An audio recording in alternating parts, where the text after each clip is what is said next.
আজকের বিষয় মেনিনজাইটিস সম্বন্ধে। এই মেনিনজাইটিস অসুখটা বাংলাতে বললে মস্তিষ্ক ঝিল্লির প্রদাহ। এই অসুখটা কাদের বেশি হয়?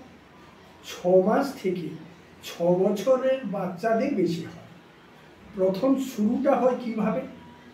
জ্বর হবে, মাথা যন্ত্রণা হবে, একদম জ্বরটা হাই ফিভার, এবং মাথা যন্ত্রণাটা এত এক্সট্রিম পজিশানে থাকবে, পেশেন্ট স্থির হয়ে শুয়ে থেকে মাথাটা শুধু এদিক ওদিক গোড়াবে এবং প্রচণ্ড মাথা যন্ত্রণা।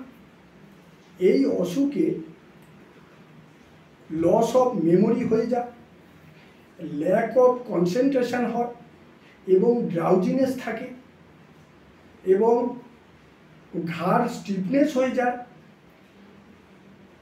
তারপর আফটার ইফেক্ট একদম প্যারালাইসিস এবং ডেথ। এর টেস্ট কিভাবে করা হয়? স্পাইনাল কর্ড থেকে ফ্লুইড নিয়ে টেস্ট করা হয়। এটি একটি মারাত্মক ব্যাধি। এর খুব ভালো হোমিওপ্যাথিক চিকিৎসা রয়েছে। আপনারা এসে চিকিৎসার বিধান নিতে পারেন। Doctor Arup Singhatal, chamber, Shibpur, Howrah.